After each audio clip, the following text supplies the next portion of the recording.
बिस्मिल्लाहिर्रहमानिर्रहीम। अस्सलाम वालेकुम। आज मैं फिर से आपके लिए एक स्नैक्स की रेसिपी लेके आई हूँ जो कि 10 मिनट में बनकर रेडी हो जाती है और इंशाल्लाह आपको बहुत ही ज़्यादा पसंद आएगी। अगर रेसिपी आपको अच्छी लगती है तो लाइक कर दीजिएगा और चैनल को कर दीजिएगा सब्सक्राइब। इसके लिए यहाँ मैंने 5 ब्रेड के पीसीस ले लिए हैं, उन्हें मैंने पानी में डिप कर लिया है और पानी को हम इस तरह से निचोड़ कर निकाल लेंगे। तो ये देखिए ब्रेड के पीसेस में से सारा पानी मैंने स्ट्रेन कर लिया है। अब हम इसमें कुछ वेजिटेबल्स ऐड कर देंगे। एक अदद मैंने टमाटर लिया था जिसे मैंने फाइन चॉप कर लिया है, इसे हम ऐड कर देंगे। एक मीडियम साइज की प्याज को काट लिया था, इसे ऐड कर देंगे। हाफ शिमला मिर्च लिया है, इसे ऐड कर देंगे। 2 ग्रीन चिली ली थी, इसे ऐड कर देंगे। तीखा आप अपने टेस्ट के अकॉर्डिंग कम या ज्यादा कर सकते हैं। बारीक कटा हुआ हरा धनिया ऐड कर देंगे जो इसे प्यारी सी लुक और टेस्ट भी देगा, तो इसे भी ऐड कर दिया है। इसे क्रिस्पी बनाने के लिए मैं इसमें 2 टेबलस्पून के करीब चावल का आटा ऐड कर रही हूँ। अगर आपके पास चावल का आटा नहीं है तो चावल को मिक्सी में डालकर पीस लीजिएगा। बाइंडिंग के लिए मैं इसमें डाल रही हूँ 3 टेबलस्पून गंदम का आटा।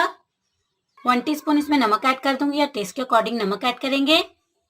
इसके अलावा मैं इसमें हाफ टीस्पून काली मिर्च का पाउडर ऐड कर रही हूँ। सारी चीजों को हम अच्छे से मिक्स कर लेंगे।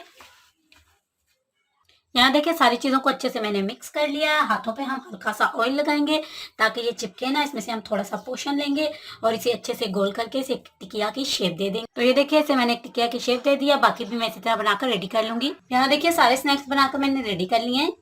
गर्म होने के लिए ऑयल जैसे ही हमारा गर्म हो जाएगा तो जो स्नैक्स हमने बनाकर रखे हुए हैं उन्हें 1 बाय 1 करके हम डालेंगे और इन्हें दोनों तरफ से अच्छी तरह से हम पका लेंगे। ये देखिए स्नैक्स हमारे बनकर रेडी हो चुके हैं, दोनों तरफ से अच्छी तरह से पक चुके हैं। ये बहुत ही ज़्यादा क्रिस्पी से हैं और बहुत ही टेस्टी और मज़े के हैं। तो ज़रूर से रेसिपी को ट्राई कीजिएगा। अभी इन्हें मैं सर्व कर लूँगी। रेसिपी अच्छी लगती है आगे ज़्यादा से ज़्यादा शेयर कीजिएगा, प्यारा सा कर दीजिएगा कमेंट। अपना कीमती वक्त देने के लिए शुक्रिया। अल्लाह हाफिज़।